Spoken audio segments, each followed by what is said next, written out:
Teachers ही बताएंगे ना। नहीं सर, एकेडमिक क्वेश्चंस करिकुलम से सारा रिलेटेड टीचर्स नहीं बताएंगे, टीचर्स बस पढ़ाएंगे। ये तो बहुत अजीब कॉन्ड्रम हो गया कि आधा आप बताओगे आधा वो बताएंगे। ये तो वो सर confusing पहले रहेगा। बताएंगे। फर्स्ट ऑफ ऑल आप एक काम करिए, no worries, get yourself enrolled. जो भी डाउट्स हैं हम उसको जब मॉड्यूल 1 होंगी। आपके पास एक स्क्रिप्ट थी, स्क्रिप्ट के परे आपको कुछ आइडिया नहीं है, दैट्स इट। तो अगर सर आपको लगता है तो फिर आप एनरोल मत करिए। आप डिफरेंस समझा दिए जावा और जावास्क्रिप्ट में अच्छे से। ठीक है, सो दिस जावास्क्रिप्ट जो लैंग्वेज होती है हम उसको गेम बनाने के काम करते हैं, और जो जावा लैंग्वेज होती है वो एक हाई प्रोग्रामिंग लेवल लैंग्वेज है। हाँ। और वो हम C++ में काम करते हैं उसमें। हाई प्रोग्रामिंग लैंग्वेज का क्या मतलब होता है मैम? सर क्या मतलब होता है इसका? आप बताइए ना। सर मुझे तो नहीं पता है ना, हाई लेवल प्रोग्रामिंग लैंग्वेजेस का मतलब होता है जावा, उसी से यूज करते हैं। तो अब मैं उसके अलावा क्या बताऊं? आप बताइए ना, हाई लेवल प्रोग्रामिंग का मतलब क्या होता है? सर मुझे नहीं पता। नहीं, आपकी कोडिंग में आपका कोई एक्सपीरियंस नहीं, मैं ये कह रहा हूँ। हाँ तो सर हमारे जो व्हाइट हैट में है उसमें हम लोगों को जो ट्रेनिंग दी जाती है उस हिसाब से हम पढ़ाते हैं। आपका कोड पे क्या आपने सर? कोड किया है? गिटहब पे आपका अकाउंट है? आप नहीं। अपना लीड कोड पे? नहीं। गीक फॉर गीक पे आपने कभी कुछ चेक किया हो? नहीं। गीक फॉर गीक किस चीज के लिए साइट है मैम, बताएंगे आप? नहीं पता।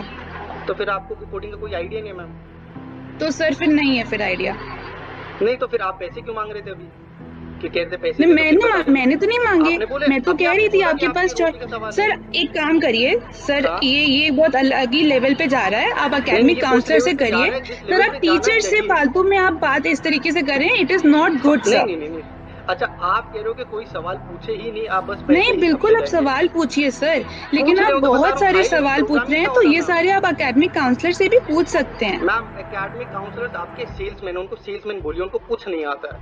कल उन्हें सब पता है सर, उनको पूरा डिटेल है। काउंसलर ने मुझको मुंह पे बोला है फोन पे कि भाई पहले पैसे दो फिर बताएंगे, उसके पहले नहीं बताएंगे। वही बात आप बोल रहे हो। तो सर वो गुस्सा आप मेरे पे निकाल रहे हैं, आप एक टीचर को ब्लेम कर रहे हैं हर चीज के लिए। मैं तो कितना प्यार से बात कर रहा हूँ आपसे। तो प्यार से तो नहीं कर रहे सर, ट्रायल क्लास पूरा मूड ही खराब कर दिया। ट्रायल क्लास में पढ़ाती कुछ हूँ और हो कुछ रहा है सर। सर स्कूटी और पता नहीं क्या क्या बात कर रहे हैं सर, आप क्वेश्चन कर रहे हैं टीचर पे। क्वेश्चन करें और किससे क्वेश्चन करें? तो सर एकेडमिक काउंसलर की भी गलती, पूरा एकेडमिक काउंसलर की जगह होती है, अपनी बात बताइए। कल मैं पुलिसमैन से थोड़ा ना क्वेश्चन करूंगा, टीचर से ही करूंगा ना। आपका मूड खराब हो गया सॉरी, लेकिन 1.5 लाख देके जब पेरेंट्स का मूड खराब होगा और लाइफ भी खराब होगा, बच्चों का साइकोलॉजिकल अब्यूज होगा, तब कुछ नहीं।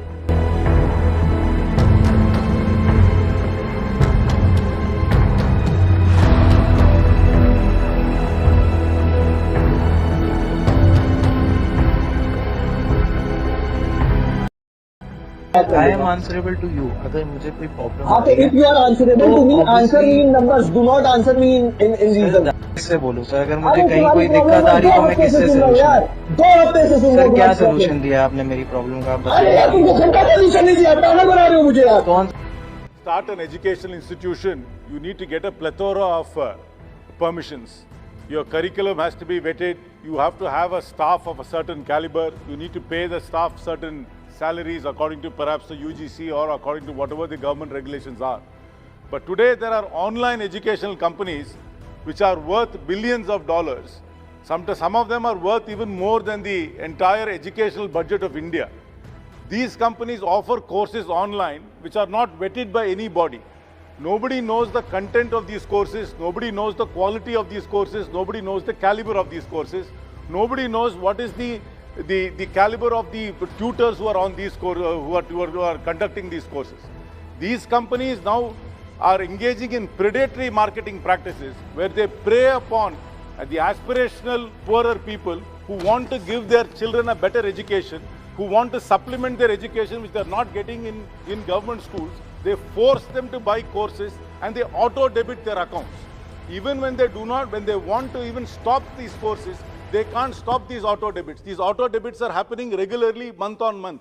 They in fact are becoming like loan sharks, where they're force selling these courses. And I urge upon through you, the Minister of Education, to bring about some sort of a system where we monitor these online educational companies, which are worth billions of dollars, which are owned by major funds from internationally, which are thrusting these courses on the unsuspecting people of India and are auto-debiting their accounts. So it's very, very essential to do that, sir. And I also want to bring to the notice of the House, there are many social activists who have brought this to the, who have spoken about this, like Nidhi Baguguna, Pradeep Punia, and Aniruddha Malpani. But the power of this company is so much that they're able to bring down these the complaints which are there in the social media. If you put up a complaint in social media, they're bringing it down.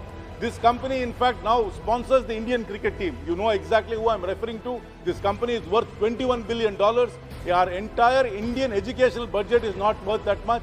And it is very essential that should be some concerted effort to monitor these companies and to prevent them from doing these predatory marketing practices where they're auto-debiting unsuspecting people who can't stop this auto-debiting, sir. Thank you very much.